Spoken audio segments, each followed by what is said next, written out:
Mukunda first ever factory outlet mega వడ్డానం sale. Zero making charges అన్ని Mukunda branches లో లభించును. నాకు అక్టోబర్ 2 వరకు కూడా అక్టోబర్ 2 ఇస్ ఓన్లీ జాతిపిత ఆర్ నేషనల్ ఫాదర్ గాంధీ జయంతి పుట్టినరోజు అనే మాత్రమే తెలుసు. సో లాల్ బహదూర్ శాస్త్రి గారి జయంతి కూడా అని నాకు తెలియదు సార్. జాతి పిత ఏ జాతికి పితమ్మ ఆయన? ఈయనతోనే పుట్టిందా ఈ జాతి? కొన్ని వేల సంవత్సరాల ఇది ఉన్నటువంటి జాతి భారత జాతి.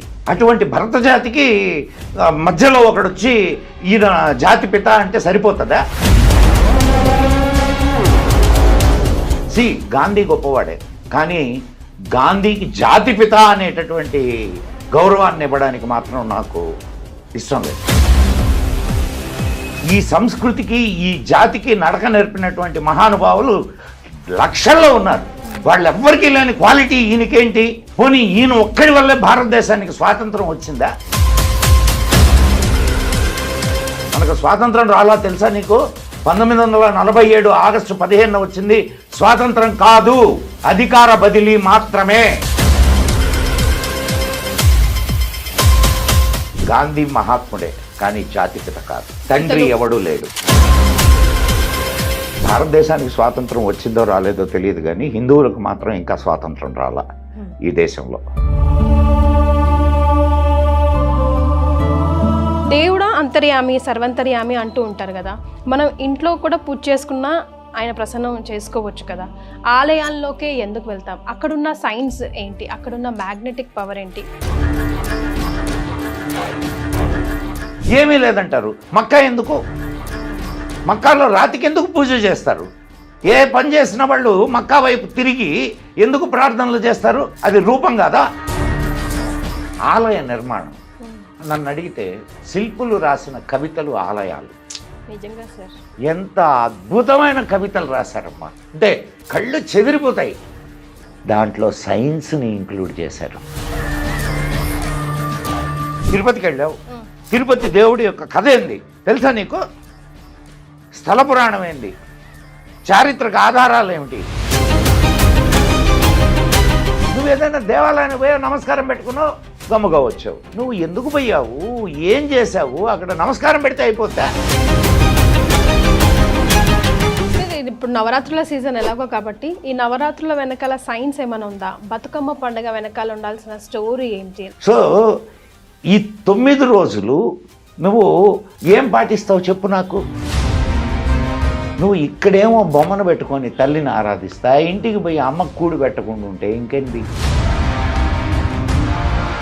సో తల్లి యొక్క గొప్పతనాన్ని చెబుతూ నీ తల్లిని తండ్రిని కూడా జాగ్రత్తగా చూసుకోరా నీకు చెప్పేటటువంటి సంస్కారాన్ని ఇస్తుంది ఈ పండగ. ప్రియా కుమారి పేరున్నావా? ఓకే. ఆ అమ్మాయి పోయినసారి స్టేట్మెంట్ ఇచ్చింది తెలుసా నీకు?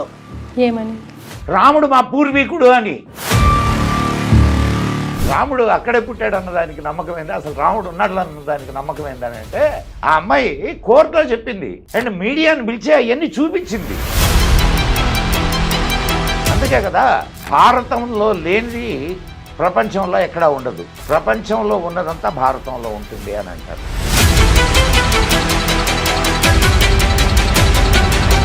నమస్తే, వెల్కమ్ టు రియల్ టాక్స్. నేను మీ కీర్తి. ఐఎమ్ ఎక్స్ట్రీమ్లీ ప్రౌడ్ అండి ఈరోజు ఈ చైర్ మీద కూర్చుంటున్నందుకు. నాలెడ్జ్ ఈజ్ డివైన్ అంటారు కదా, you need to grab it అంటాను నేను ఈరోజు. ఎందుకంటే నాకు నా ఎదుట కూర్చున్న వ్యక్తి ఇచ్చిన టైంలో నేను ఎంత నాలెడ్జ్ గ్రాప్ చేసుకోగలుగుతానో, తద్వారా మీరందరూ ఆ నాలెడ్జ్ని నాతో పాటు ఎంతవరకు షేర్ చేసుకోగలుగుతారో నాకు తెలియదు, కానీ ఈ మహా గ్రంథాలయం నుంచి మాత్రం వీలైనంత నాలెడ్జ్ని ఈరోజు సారంగా తీసుకోవడానికి నేనైతే సంసిద్ధమై ఉన్నాను. He's none another but Shri Madan Gupta గారు. నమస్తే సార్. నమస్తే అమ్మా. సార్ ముందుగా మీ ఆశీర్వచనం. ఓం నమ శివాయ. ఓం నమ శివాయ. సార్ ఈరోజు ఒక విద్యార్థిని ఎలా అయితే గురువు ముందు కూర్చొని జీరో నాలెడ్జ్తో కూర్చొని వీలైనన్ని విషయాలు తెలుసుకుంటుందో, ఆసక్తిగా వింటుందో, అదే నా పొజిషన్ ఈరోజు. సో ముఖ్యంగా ఈ పాడ్కాస్ట్ యొక్క ఉద్దేశం సార్, మన సనాతన ధర్మంలో దాగి ఉన్న నిధి మన ఆలయాలు అంటారు. సో ఈ పాడ్కాస్ట్లో అసలు మనిషి జన్మ ఎత్తాక మన భారతదేశంలో పుట్టాక ఎన్ని ఆలయాలను దర్శించుకోవాలి, అట్లీస్ట్గా వాటి వెనకాల ఉన్న సీక్రసీ సైన్స్ అంతా కూడా తెలుసుకోవాలనుకుంటున్నాను. సో ఇది స్టార్ట్ చేసే ముందు sneak peek into your personal life. అసలు హూ ఇస్ మదన్ గుప్తా అంటే ఏం చెప్తారు? A common man. No more now. నేను చెప్పినట్టుగా మహా గ్రంథాలయంలా కనిపిస్తున్నారు మీరు నాకు. చూడమ్మా, ప్రతి మనిషి ఒక నిరంతర విద్యార్థి. తన జీవితంలో నిరంతరం ఏదో ఒకటి నేర్చుకుంటూనే ఉంటాడు. కొందరు సబ్జెక్టులు నేర్చుకుంటే కొందరు జీవితం నేర్చుకుంటారు. ఇది మాత్రం నిజం. Yes, perfectly. సో కాబట్టి మదన్ కామన్ మ్యాన్ గానే ఉండేయండి. సార్ మీ ఫ్యామిలీ బ్యాక్గ్రౌండ్ గురించి ఒక్కసారి ఒక చిన్న మా glimpses. నాన్నగారు తెలుగు లెక్చరర్, అమ్మ హిందీ టీచర్, అండ్ నేను పబ్లిక్ సెక్టర్లో వర్క్ చేశాను. మా శ్రీమతి పబ్లిక్ సెక్టర్లో వర్క్ చేస్తుంది. ఓకే. నాకు 3 కుమార్తెలు, 2కి పెళ్ళయింది, ఇంకొక ఆమె నాకు పెళ్లి చేస్తుంది. వావ్. అంటే సరదాకి she having her own company and ఒక 25 మందికి ఆమె జీవనోపాధి కల్పిస్తుంది. Wow. This is my and నాకున్న ఇంకొక ఇదేంటంటే ఆమె audio visual professional. Okay. From there you came out. That's my additional qualification other than my original profession. And Bapu garu మా గురువు గారు. I have given my services to almost lot of PMs and CMs, including Dr. Abdul Kalam. Wow. Wow. అందుకే అన్నాను I'm extremely proud to SIT on SIT in this chair right now అని చెప్పి. Sir అయితే as I just started, మన సనాతన ధర్మంలో దాగి ఉన్న నిధి ఏదంటే ప్రాముఖ్యంగా చెప్పుకునేది మన ఆలయాలు. అయితే ఇన్ జనరల్గా చూసుకుంటే మదన్ గుప్తా గారి గురించి నేను రీసెర్చ్ చేసినప్పుడు పూరి జగన్నాథ్ ఆలయం పైన ఉండే జెండా ఎలా అయితే ప్రకృతి విరుద్ధంగా ఎయిర్కి ఆపోజిట్గా వెళ్తుందో మీరు కూడా అలాగే వెళ్తున్నారేమో అనిపిస్తుంది. మాకు తెలిసిన నాలెడ్జ్, మేము చదువుకున్న నాలెడ్జ్కి భిన్నంగా సంథింగ్ ఎల్స్ వీఆర్ లిజనింగ్. ఇప్పుడిప్పుడే యాక్సెప్టెన్సీ కూడా వస్తుంది సార్, ఎందుకంటే మేము చదువుకుందే నిజమని నమ్ముతున్నాం, అలాగే వెళ్తున్నాం. ఫర్ ఎగ్జాంపుల్, నాకు October 2nd వరకు కూడా October 2nd ఇస్ ఓన్లీ జాతిపిత ఆర్ నేషనల్ ఫాదర్ గాంధీ జయంతి పుట్టినరోజు అనే మాత్రమే తెలుసు. సో లాల్ బహదూర్ శాస్త్రి గారి జయంతి కూడా అని నాకు తెలియదు సార్. ఎందుకు తెలీదు? This is the fate of our India. జాతి పిత. ఏ జాతికి పితమ్మా ఆయన? ఏ జాతికి పిత? ఈయనతోనే పుట్టిందా ఈ జాతి? కొన్ని వేల సంవత్సరాల ఇది ఉన్నటువంటి జాతి భారత జాతి. అటువంటి భరత జాతికి మధ్యలో ఒకడొచ్చి ఈయన జాతి పిత అంటే సరిపోతుందా? గాంధీ గొప్పవాడే, కానీ గాంధీకి జాతి పిత అనేటటువంటి గౌరవాన్ని ఇవ్వడానికి మాత్రం నాకు ఇష్టం లేదు. Because there are so many people అంటారు. ఈ సంస్కృతికి ఈ జాతికి నడక నేర్పినటువంటి మహానుభావులు లక్షల్లో ఉన్నారు. వాళ్ళెవ్వరికీ లేని క్వాలిటీ ఈయనకేంటి? పోనీ ఈయన ఒక్కడి వల్లే భారతదేశానికి స్వాతంత్రం వచ్చిందా? ఎంతోమంది వీరులు తమ ప్రాణాలని త్యాగం చేస్తే, తమ రక్తాన్ని ధారపోస్తే, తమ విలువైన జీవితాలని పణంగా పెడితే ఈనాడు మనం అనుభవిస్తున్న స్వాతంత్రం అనుకునేటటువంటి అధికార బదిలీ జరిగింది. మనకు స్వాతంత్రం రాలా తెలుసా నీకు? 1947 ఆగస్టు 15 వచ్చింది. స్వాతంత్రం కాదు, అధికార బదిలీ మాత్రమే. అధికార బదిలీ. అధికార బదిలీ అంటే తెల్లవాళ్ళు వెళ్ళి నల్లవాళ్ళకి అవకాశం ఇచ్చారు, పాలించుకోండిరా అని. ఇంకేం మారాలండి? భారతదేశంలో ఉన్నటువంటి ఆంగ్లేయుల కోసం ఎతికి ఒక ఆంగ్లేయ మానస పుత్రుణ్ణి భారతదేశానికి ప్రధానిగా చేసి వాళ్ళు భారతదేశానికి అంటే ట్రాన్స్ఫర్ ఆఫ్ పవర్ చేశారు, ఇచ్చి వెళ్ళారు. 2014లో ఒక టైమ్స్ నవ్ అనుకుంటాను, వాళ్ళు ఒక పత్రిక రిలీజ్ చేశారు. దాని మీద ఉన్నటువంటి టైటిల్ ఏందో తెలుసా? భారతదేశానికి స్వాతంత్రం వచ్చింది 2014లో. అప్పటి వరకు మనల్ని మనం ఎక్కడ పరిపాలించుకున్నాం? విదేశీయులు ఇక్కడ పదవిలో ఎవరు ఉండాలో నిర్ణయించింది విదేశీయులు 2014 వరకు కూడా. 2014 వరకు. నీకు రాజకీయాలతో కాస్త పరిచయం ఉన్నదా? ఎస్ నేను మీకు ఒక చిన్న ఇది చెప్తాను. సార్. పివి నరసింహారావు గారు ప్రధానిగా ఉన్నప్పుడు ఆర్థిక శాఖ మంత్రిగా మన మన్మోహన్ సింగ్ గారిని తీసుకొని వచ్చారు. అవునా? ఎప్పుడైనా మన్మోహన్ సింగ్ ఈ దేశానికి ప్రధాని అవుతాడు అని కళ్ళలో ఆయన ఊహించారా ఎవరైనా? మన్మోహన్ సింగ్ ప్రధాని కావడానికి 6 నెలల ముందు ఇంగ్లాండ్లో ఉండే ఒక ట్యాబ్లాయిడ్ ఈ విషయాన్ని బయటపెట్టింది. తెలుసా మీకు? Manmohan Singh is going to be the prime minister of India అని. అంటే దీన్ని ఏమంటారు చెప్పండి నాకు? ఈ దేశపు ప్రధానులను ఎవరు నిర్ణయిస్తూ వచ్చారు ఇప్పటిదాకా? అందుకు ఆ పత్రిక 2014లో భారతదేశానికి స్వాతంత్రం వచ్చింది అని చెప్పింది. ట్రూ సెన్స్ వచ్చిందా సార్? భారతదేశానికి స్వాతంత్రం వచ్చిందో రాలేదో తెలియదు, కానీ హిందువులకు మాత్రం ఇంకా స్వాతంత్రం రాలా ఈ దేశంలో. హిందూ దేశం అని చెప్పుకోవడానికి మాత్రమే పనికొస్తుంది తప్ప ఈ దేశంలో హిందువులకు ఇంకా స్వాతంత్రం వచ్చిందని అయితే నేను అనుకోవడంలే. ఎప్పుడు వస్తుంది అనుకోవాలి సార్? హిందువులందరూ జాగృతమైనప్పుడు వస్తుంది. హిందువులందరూ తమకు మేలు చేసేటటువంటి, తమ జాతికి ఉపకారం చేసేటటువంటి వాళ్ళని ఎప్పుడైతే ఎన్నుకుంటారో అప్పుడు హిందూ జాతికి విముక్తి, ఈ దేశానికి శ్రీరామ రక్ష. సార్ ఇప్పుడు పిల్లలకి ఏం చెప్పాలో అర్థం కావట్లేదు సార్ నాకు. అంటే నేను మిమ్మల్ని అందుకే అన్నాను ఆపోజిట్గా వెళ్తున్నామా అని. అంటే లాల్ బహదూర్ శాస్త్రి గారిని మరి మనం ఎందుకు మర్చిపోయాం? Do you know the best prime minister in the complete Indian politics is Lal Bahadur Shastri. Oh wow. Lal Bahadur Shastri గురించి మీకు ఒక 2 నిమిషాలు చెప్తాను నేను. చాలా పొట్టిగా ఉంటాడు మనిషి. అండ్ లాల్ బహదూర్ శాస్త్రి అనగానే బ్రాహ్మణుడు అనుకున్నారు. ఆయన బ్రాహ్మణుడు కాదు, కాయస్థ క్షత్రియుడు. ఓకే. అండ్ లాల్ బహదూర్ శాస్త్రి ఎన్ని కష్టాలు పడి వచ్చాడంటే అన్ని కష్టాలు పడ్డాడు. చాలా పేద కుటుంబంలో పుట్టినటువంటి, చాలా పేద కుటుంబం, తినడానికి తిండి లేని పరిస్థితి నుంచి వచ్చినవాడు. ఒక్క చిన్న సంఘటన చెప్తానమ్మాయి ఆయన గురించి. ఆ సంఘటన చెప్తే నీకు లాల్ బహదూర్ శాస్త్రి ఏంది, గాంధీ ఏంది తెలిసిపోద్ది. ఆయన స్వాతంత్ర ఉద్యమంలో చేస్తున్నాడు. పీపుల్స్ రిపబ్లికన్ పార్టీ అని, దానికి ఆయన సెక్రటరీగా. ఆయనకి నెలకు వేతనం 50 రూపాయలు.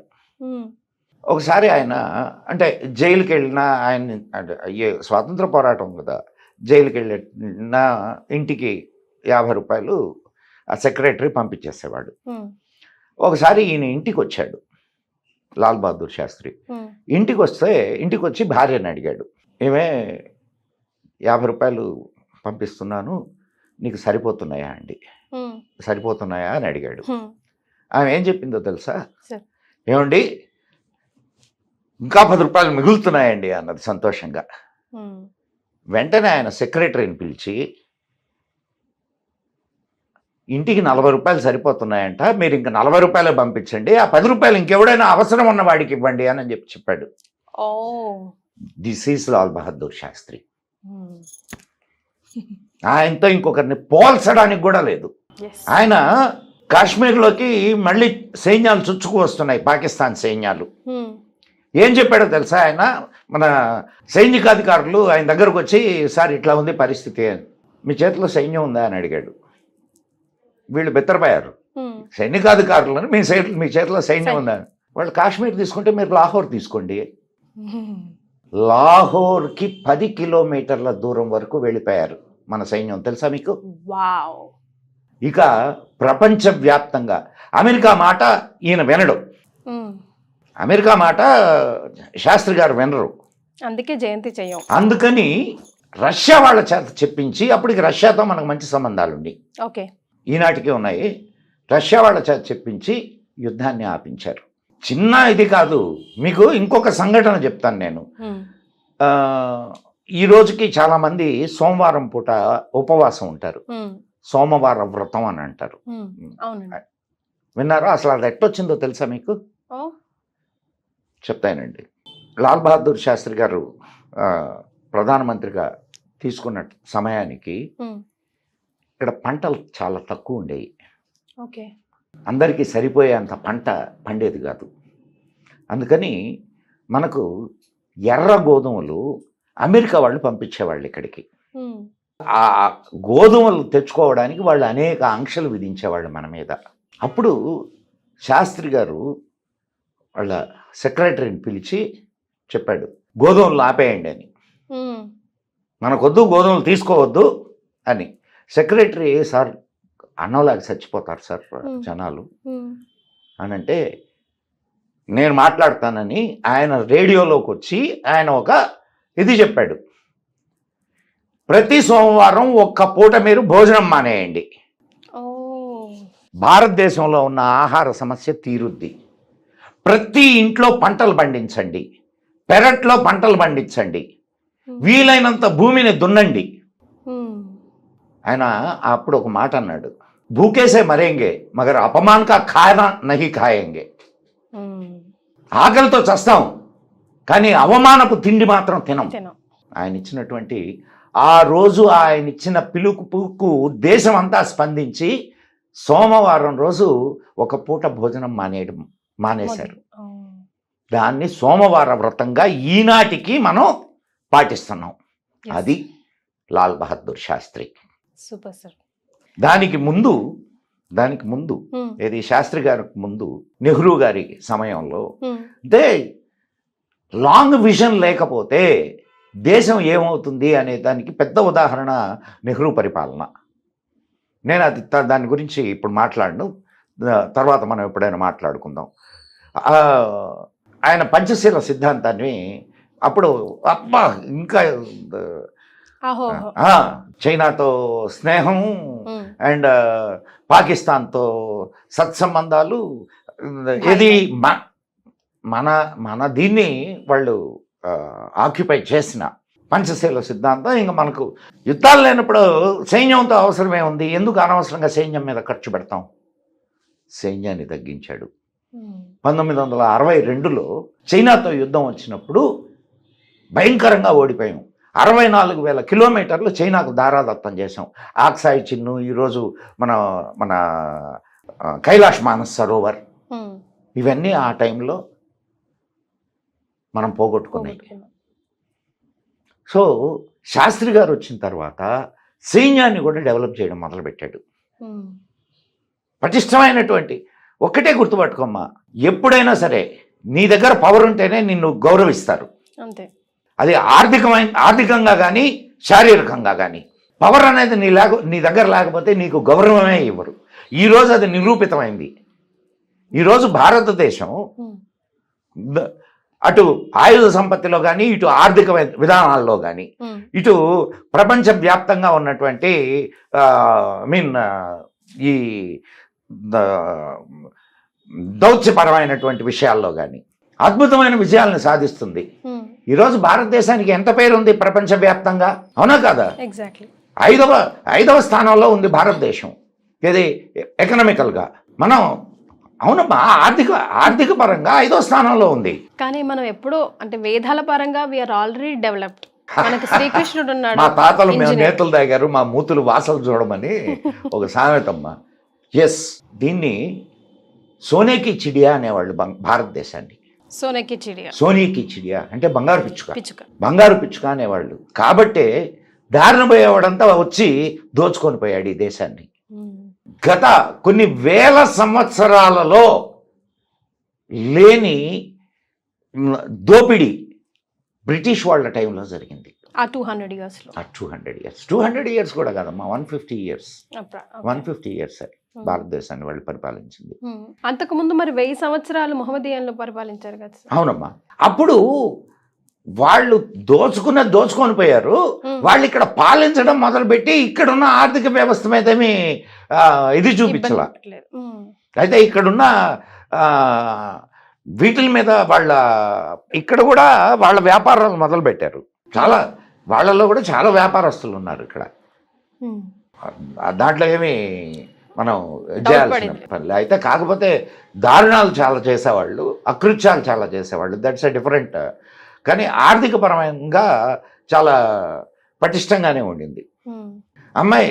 ఒక్క కలకత్తాను దోచుకొని రాబర్ట్ క్లైవ్ 700 నావల్లో బంగారాన్ని భారతదేశాన్ని నుంచి తరలించాడు.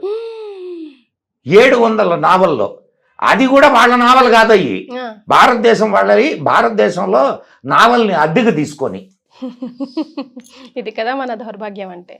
సో భారతదేశం అంత పేద దేశం ఎందుకైందా అనంటే విపరీతమైన పన్నులు వేయడం మొదలుపెట్టారు వ్యవసాయం మీద. పండించిన పంట తీసపై వాడికిచ్చి నువ్వు వాడి కోసం నువ్వెందుకు కష్టపడడం, వ్యవసాయం చేయడం మానేశారు వ్యవసాయదారులు. దాంతో ఇక్కడ ఆకలి చావులు మొదలైనవి. అప్పటి వరకు భారతదేశంలో ఆకలి చావులు చూసినటువంటి ఇదే లేదు. సమృద్ధమైన దేశం అమ్మా. నువ్వు ఎక్కడికి పోయినా అన్నం అమ్మేవాళ్ళు కాదు ఈ దేశంలో, తెలుసా నీకు? అన్నం అమ్మరు. అన్నం అమ్మడం అని అంటే అది చాలా హీనమైనటువంటి పరిస్థితి. ఈ రోజులాగా హోటళ్ళు లేవాడ అప్పటి కాలంలో. నువ్వు ఏదైనా ఊరికి పోతే ఎవరైనా ఇంటికి వెళ్ళావనుకో, అతిథి వచ్చాడని చెప్పి అతి గౌరవంగా అతిథి దేవో భవ, అతి గౌరవంగా నిన్ను ట్రీట్ చేసేవాళ్ళు. తర్వాత అన్నం అమ్ముకోవడం మొదలైంది. అప్పుడు కూడా అన్నం అమ్ముకోవడం అని అంటే చాలా హీనమైన వృత్తి. ఇప్పుడు ఫుడ్ ఇండస్ట్రీ. ఓకే, కాలం మారుతున్నది, దాని గురించి కాదు. సో ఇప్పుడు సైన్య సంపత్తిని పెంచాలా. అందుకే లాల్ బహదూర్ శాస్త్రి ఇచ్చిన పిలుపు ఏమిటయ్యానంటే జై జవాన్ జై కిసాన్. 2014లో మోడీ వచ్చిన తర్వాత చేసినటువంటి పని అదే. ఆనాడు లాల్ బహదూర్ శాస్త్రి దేన్నైతే వదిలిపోయాడో దాన్ని మళ్ళా ఈయన రివైవ్ చేశాడు. జై జవాన్ జై కిసానే. రీసెంట్గానే వెళ్ళిపోయింది కాబట్టి October 2 ఆ టాపిక్తో మనం స్టార్ట్ చేసాం సార్. కాబట్టి చివరిగా గాంధీ మహాత్ముడే కానీ జాతిపిత కాదు. ఇది నేను చెప్పదలుచుకుంది. మహాత్ముడై ఉండొచ్చు కానీ జాతిపిత మాత్రం కాదు. ఈ జాతికి తండ్రి ఎవడూ లేడు. ఎంతో మంది మహాపురుషులు ఈ జాతిలో ఉద్భవించారు. వాళ్ళల్లో ఒకడు గాంధీ, అంతే. అంతకంటే గొప్పవాడు లాల్ బహదూర్ శాస్త్రి. తన ప్రాణాలు అర్పించాడమ్మా తాష్కంట్లో. ఆయన్ని స్మరించుకోవాల్సినటువంటి బాధ్యత లేదు మనకి. ఈరోజు మీరు ఈ పాడ్కాస్ట్కి లేకపోతే ఈ ప్రశ్నకి సమాధానం అసలు మా పిల్లలు అడిగినా మేము ఎవరికి ఏం చెప్పుకోలేమండి. జస్ట్ మళ్ళీ అదే పుస్తకాలు చదివి అదే మాట చెప్పడం తప్ప. మనకు స్వాతంత్రం వచ్చిన తర్వాత ఒక ఇద్దరిని చాలా అద్భుతమైన వ్యక్తులుగా ప్రొజెక్ట్ చేశారు. అదే ఫ్యామిలీస్ ఇప్పటిదాకా రన్ అవుతూనే ఉన్నాయి. వాళ్ళకి భారతదేశంలో ఉన్నటువంటి మీడియా ఏదైతే ఉందో కొమ్ము కాస్తూ వచ్చింది, వాళ్ళని భజన చేస్తూ వచ్చింది. సినిమాలు వాళ్ళని భజన చేస్తూనే సినిమాలు తీశారు. పాఠ్యపుస్తకాలు వాళ్ళని భజన చేస్తూనే పాఠ్యపుస్తకాలు నిర్మాణం జరిగింది. అవునా కాదా? భలే తాత మన బాపూజీ, బాలల తాత గాంధీ నెహ్రూజీ, ఇలా పాటలు. ఇట్లా మన బ్రెయిన్స్ని వాష్ చేశారు. ఏమ్మా, ఏ ఒక్కడి వల్ల ఏ ఇద్దరి వల్ల ఇంత పెద్ద దేశాన్ని పాలించకుండా బ్రిటిష్ వాళ్ళు వదిలిపోయారు అని అంటే ఏదైనా నమ్మశక్యమైనటువంటి విషయమా? సో ఎంతమంది అండ్ రిచర్డ్ క్లెమెంట్ ఆట్లీ మన ట్రాన్స్ఫర్ ఆఫ్ పవర్ మీద సంతకం పెట్టినటువంటి అప్పటి ఇంగ్లాండ్ ప్రధాని. ఆయన చెప్పినటువంటి విషయం ఏందో తెలుసా? ఆయన తర్వాత భారతదేశానికి వచ్చాడు. భారతదేశానికి వచ్చి కలకటాలో ఉన్నాడు. అప్పుడు కలకటా ఈయన ఒక గవర్నర్ ఇంట్లో స్టే చేశాడు. అని పేరేదో ఉంది. ఆయన అడిగిన ప్రశ్నకి ఈయన ఇచ్చిన సమాధానం ఏందో తెలుసా? అయ్యా, 2వ ప్రపంచ యుద్ధంలో మీరు గెలిచారు, అండ్ ఇప్పుడు ఏ గొడవలు లేవు, మరి భారతదేశాన్ని మీరు ఎందుకు వదిలిపోయారు అని అడిగాడు. అడిగితే ఆయన ఇచ్చిన సమాధానం ఏందో తెలుసా? Sir, just because of Netaji Subhash Chandrabose. Reason వచ్చి రెడ్ ఫోర్ట్ ఫైల్స్ అని ఈ మన నేతాజీ సుభాష్ చంద్రబోస్ నిర్మించినటువంటి సైన్యంలో, అంటే అప్పటికి సైన్యం డిస్మాంటిల్ అయిపోయింది. సుభాష్ చంద్రబోస్ మాయమైపోయాడు, అంటే చనిపోయాడని కొందరు, మాయమైపోయాడని కొందరు. సరే, అది వేరే టాపిక్. వీళ్ళు ఆజాద్ హింద్ ఫౌజ్ సైనికులు మొత్తం భారతదేశంలో ఉన్నటువంటి బ్రిటిష్ సైనికులు అంటూ ఎవరు లేరు కదా, ఇంకా అప్పుడు మొత్తం భారతీయులే కదా సైనికులు. బ్రిటిష్ సైన్యంలో ఉన్నది భారతీయులే. వాళ్ళందరినీ రెచ్చగొట్టారు, వాళ్ళందరూ రివోల్ట్ అయ్యారు. వాళ్ళకు వచ్చిన రిపోర్ట్ ఏందో తెలుసా? ఇంకా భారతదేశానికి స్వాతంత్రం ఇవ్వకపోతే ఇక్కడి నుంచి, భారతదేశం నుంచి ఒక్క ఆంగ్లేయుడు కూడా ఇంగ్లాండ్కి వెళ్ళలేడు అని చేస్తే, అప్పుడు మన గాంధీ గారు సర్దార్ పటేల్ని పంపించి ఆ తిరుగుబాటును ఆపించారు.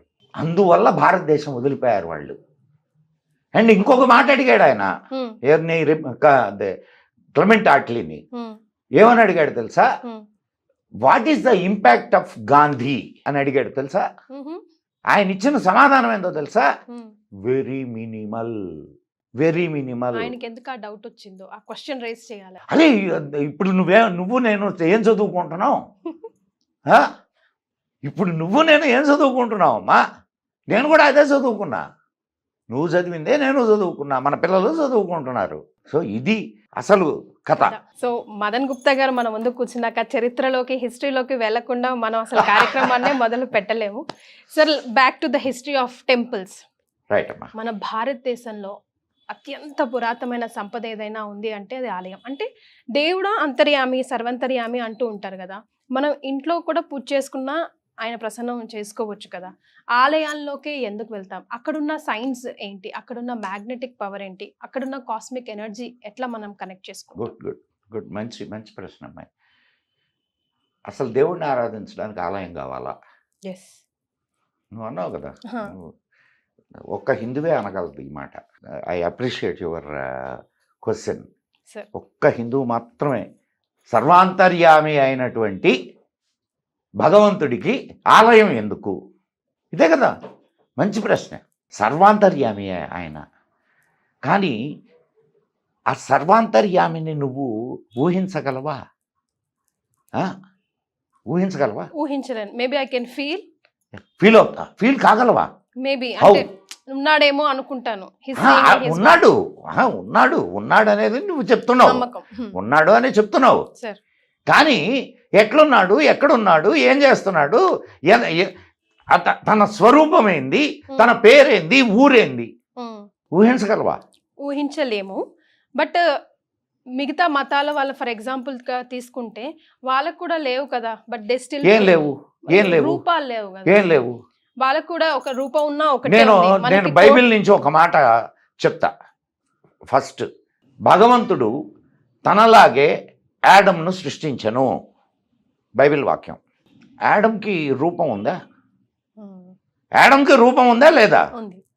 యాడమ్కి రూపం ఉన్నప్పుడు భగవంతుడికి రూపం ఉంటుందా లేదా? లేదని చెప్పగలవా?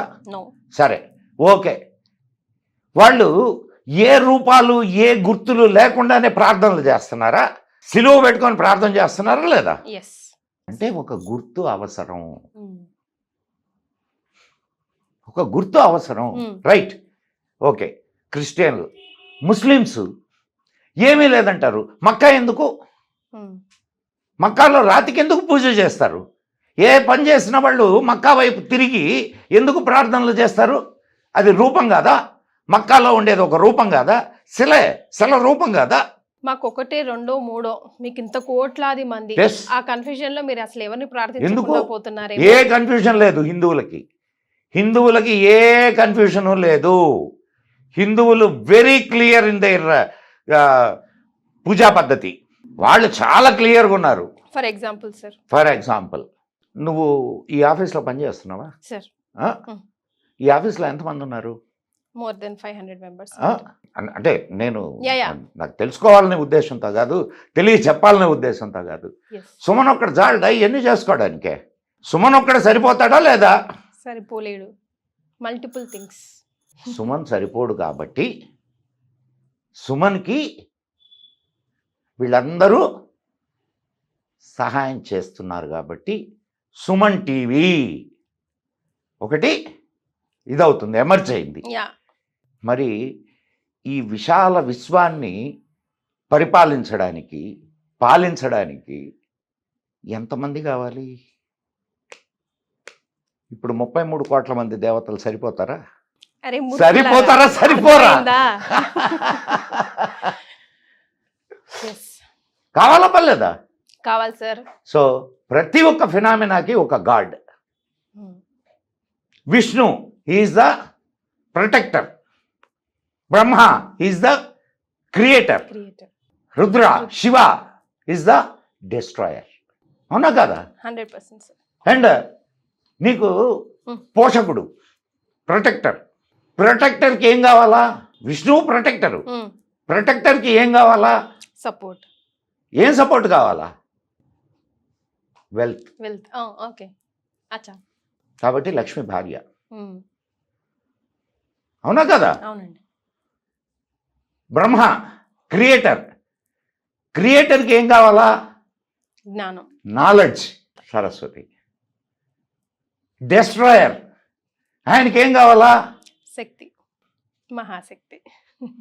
ఇంకా అట్లా ఒక్కొక్క ఫినామినాకి ఒక్కొక్క దేవుణ్ణి నువ్వు ఆ ఫినామినాన్ని దేవుడిగా నువ్వు ఊహించుకుంటున్నావు. అర్థమైందా? Yes sir. సో దాన్ని ఆరాధిస్తున్నావు. సో రూపం లేని దేవుడు, ఆయన్ని ఊహించాలి అని అంటే నీకు ఏదో ఒక రూపం కావాలా? విశాలమైనటువంటి సముద్రం ఉందమ్మా. సముద్రాన్ని నువ్వు ఇంతది అంతది అని చెప్పగలవా? కొలమానం లేదు. కానీ ఒక బొమ్మ వేసి చూపించగలవా సముద్రం ఎట్లుంటది అని? చూపించగలరు. ఇది కూడా అంతే. అవునా కదా? అవును సార్. అండ్ సరే, చిన్నప్పుడు నీకు ఇదో మన భూమి ఇట్లా ఉంది అని మనకు ఒక బాల్ లాంటి గుండ్రటి గ్లోబుని చూపించారు. ఆ గ్లోబు భూమే. నీకు ఈ భూమి తెలియాలి అంటే, ఈ భూమి ఎట్లుందో తెలియాలి అంటే ఒక రిప్లికా కావాలి. సో విశ్వమంతా వ్యాపించి ఉన్నటువంటి ఆ భగవంతుడు నీకు తెలియాలి అని అంటే ఆయనకు రిప్లికా కావాలి. నువ్వు అక్కడికి వెళ్ళి ఏ దేవాలయానికైనా వెళ్ళమ్మా. నువ్వు విష్ణు దేవాలయానికి వెళ్ళు, శివుడి దేవాలయానికి వెళ్ళు, లేకపోతే అమ్మవార్ల దేవాలయాలకు వెళ్ళు, గణపతి దేవాలయానికి వెళ్ళు, నువ్వు ఏ దేవాలయానికైనా వెళ్ళు. అక్కడ అష్టోత్తరాలు సహస్రనామాలు చేస్తారా? చేస్తారు కదా. దాంట్లో ఎప్పుడైనా అష్టోత్తరాలు సహస్రనామాల్లో ఆ నామాల్లో ఉండే 1-2 నామాలు నీకు చెప్పమంటావా? అంటే కామన్గా అన్ని అష్టోత్తరాల్లో సహస్రనామాల్లో విశ్వస్వరూప్యై నమః, ప్రతి దేవుడి అష్టోత్తరంలో వీటిల్లో విశ్వశక్తై నమః, విశ్వకార్యై నమః, ఇవన్నీ ఉన్నాయా లేవా? ఉన్నాయి సార్. అంటే ఈ మొత్తం విశ్వానికి ఉన్నటువంటి లక్షణాలన్నింటినీ నువ్వు ఆరాధిస్తున్న దేవుడి విగ్రహానికో లేకపోతే బొమ్మకో చెట్టుకో చేమకో నువ్వు ఆపాదించి ఆ విశ్వాత్మకుడిని ప్రార్థిస్తున్నావు. ఎట్లయితే భూమి గుండ్రంగా ఉంది అని చెప్తే నమ్మగలడా నీ బిడ్డ? నమ్మగలడా? నమ్మలేడు. వాడు కావాలి రెప్లికా యాజ్ యూజ్ చేసాడు, ఫర్ ఎగ్జాంపుల్ అట్లీస్ట్. సో భగవద్గీతలో శ్రీకృష్ణుడు అర్జునుడికి విశ్వరూపాన్ని చూపించాడు. అర్జునుడు భయపడిపోయి, అయ్యా నీ విశ్వరూపాన్ని నేను చూడలేను, నువ్వు మళ్ళా మామూలు స్వరూపానికి రావయ్యా అని ప్రార్థన చేశాడు. శక్తి సరిపోలేదు చూడటానికి. అర్జునుడికే శక్తి సరిపోకపోతే నీకు సరిపోద్దా, నాకు సరిపోద్దా? అవునా కాదమ్మా? పాయింట్. అర్జునుడు సాక్షాత్తు శ్రీకృష్ణుడికి శిష్యుడు, శ్రీకృష్ణుడికి బావ, శ్రీకృష్ణుడికి సఖుడు, ధర్మాన్ని పాటించేటటువంటి వాడు. అటువంటి అర్జునుడే విశ్వరూపాన్ని చూపిస్తే చూడలేకపోయాడు. అటువంటి అర్జునుడికే కృష్ణుడు విశ్వరూపాన్ని చూపిస్తే చూడలేకపోయాడు. సో సాధారణమైనటువంటి సంసారంలో ఉండి కుట్టకలాడుతూ అంత విశ్వరూపాన్ని నువ్వు దర్శించగలిగినటువంటి శక్తి కూడా నీకు కావాలా? అవునా కాదమ్మా? ఒక్కసారి కళ్ళు మూసుకొని ఊహించుకో ఈ విశ్వాన్ని.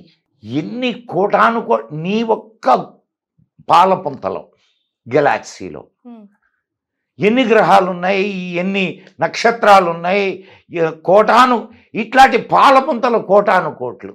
అవునా? ఇవన్నీ కలిస్తేనే కదా దేవుడు. సో వాటిల్లో నీ భూమి ఎంత, ఇసుక రేణు అంత కూడా ఉంటుందో ఉండదో తెలియదు నాకు. ఆ భూమి మీద నీ అస్తిత్వం ఎంత? ఇప్పుడు దీన్ని ఒక్కసారి ఊహించుకుంటే మనిషి భయపడిపోడా? నీ ఎగ్జిస్టెన్స్ అసలు ప్రశ్నాత్మకం అండ్ భయంకరం. ఏంది నా అస్తిత్వం అని. అదే భయాన్ని అర్జునుడు అక్కడ ఫీల్ చేశాడు. సో అంత పెద్ద విశ్వంలో కూడా నీ అస్తిత్వాన్ని నువ్వు నిలుపుకోవడానికి కావలసిన సాధనకు మొదటి మెట్టు ఆలయాలు. ఒప్పుకుంటావా? నువ్వు చిన్నగా ఇక్కడి నుంచి వెళ్తావు, ఇక్కడి నుంచి మొదలవుతావు ఆధ్యాత్మికత అనేటటువంటి మార్గంలోకి. చివరికి నువ్వు ఆ స్థితిని చేరుకుంటావు, మోక్షము అనే స్థితికి. ఆ స్థితికి చేరుకోవడానికి మొదటి మెట్టిది. అయితే ఇది ఇక్కడ భారతదేశంలో ఆలయాలు ఏదో ప్రార్థనా స్థలాలు, దేవాలయాలుగా మాత్రమే లేవు. అనేక పాత్రల్ని పోషించాయి. చాలా చాలా అద్భుతమైనటువంటి కాన్సెప్ట్ ఆలయ concepts. Mandir, temple concept. Temple is the centre of the village. అక్కడ దేవుడు ఉండడమే కాదు, అక్కడ పాఠశాలలు నడిచాయి, వైద్యం నడిచేది, కళలు నడిచాయి. అవునా కదా? టెంపుల్ని బేస్ చేసుకునే కదా సంగీతము, సాహిత్యము. అండ్ నువ్వు చూడు, నువ్వు ఇంతకుముందు సాహిత్యంలో దేవుడు లేని సాహిత్యాన్ని నాకు చెప్పు. అన్నమయ్య, రామదాసు, ముత్తుస్వామి దీక్షితారు, నువ్వు ఎవరిని తీసుకో, అందరూ దేవుళ్ళ మీద రాసినటువంటి వాళ్ళేనా? అవునా కాదమ్మా? త్యాగరాజు, వీళ్ళందరూ దేవుళ్ళ మీద రాసిన వాళ్ళే. ఎంత అద్భుతమైన సాహిత్యం! ఈ సాహిత్యం అంతా ఎక్కడి నుంచి వచ్చింది? టెంపుల్. నృత్యాలు, ఎన్ని రకాల నృత్యాలు ఉన్నాయి భారతదేశంలో. అసలు నృత్యం ఎందుకు పుట్టింది? భగవద్ ఆరాధన కోసం పుట్టింది నృత్యం. అవునా?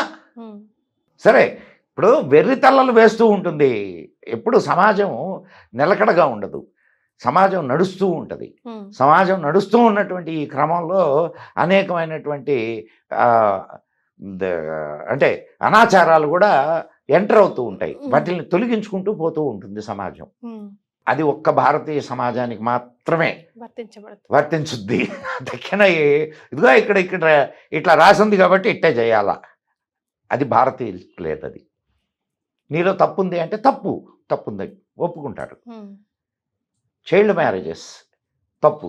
ఈరోజు మన హిందూ సమాజంలో చైల్డ్ మ్యారేజెస్ జరుగుతున్నాయా? లాంగ్ బ్యాక్ కరెక్ట్ చేసుకున్నాం. తప్పు అనేది నీకు అర్థమైంది, అర్థమై దాన్ని కరెక్ట్ చేసుకున్నాం. ఈనాటికి ముస్లిం సమాజంలో అదే చైల్డ్ మ్యారేజెస్ ఉన్నాయి. తెలుసా లేదా? కొన్ని చోట్ల జరుగుతున్నాయి సార్, వింటూనే ఉన్నాం కదా తరచుగా. అండ్ ఇది సతీ సహగమనం ఈరోజు ఉందా? లేదు. రెక్టిఫై చేసుకున్నావా లేదా? కానీ తర్వాత వేరే సమాజాల్లో తలాకులు ఉన్నాయి. ఈనాటికి ఉన్నాయా లేదా? నలుగురిని పెళ్లి చేసుకుంటున్నారా? Hmm. హిందూ సమాజంలో నలుగురిని పెళ్లి చేసుకుంటారా? No. ఆ? ఏ వాడు చేసుకోంగా నీకేమైంది? మన ధర్మం ఒప్పుకోదు సార్. మన ధర్మం కాదు, చట్టం. మన ధర్మం ఒప్పుకుంటుంది. కృష్ణుడికి 8 మంది భార్యలు, రాముడికి ఒక్కరే. కానీ వాళ్ళ నాయనకి ఎంతమంది? 3. Hmm. అవునా కాదా? అవును. సో బహుభార్యాత్వం అనేది, కానీ మన ధర్మం నో చెప్పలేదు దానికి నో చెప్పలా. ఇప్పటికి. కానీ రాముడు ఏకపత్ని వ్రతుడు, రాముడిని ఆదర్శంగా తీసుకుంది ఈ జాతి. Hmm. అండ్ మనకు హిందూ మ్యారేజెస్ యాక్ట్లో ఏకపత్ని వ్రతం అనే దాన్ని పెట్టారు. Hmm. దాన్ని అనుసరిస్తుంది, మంచిది. Hmm. It's good. It's good for ladies, good for gents. Hmm. So దాన్ని అనుసరించడానికి హిందువులు సిద్ధపడ్డారు. So progress, correction, always we accept. Yes. Anchors Jewelry courtesy by Mukunda Jewelries.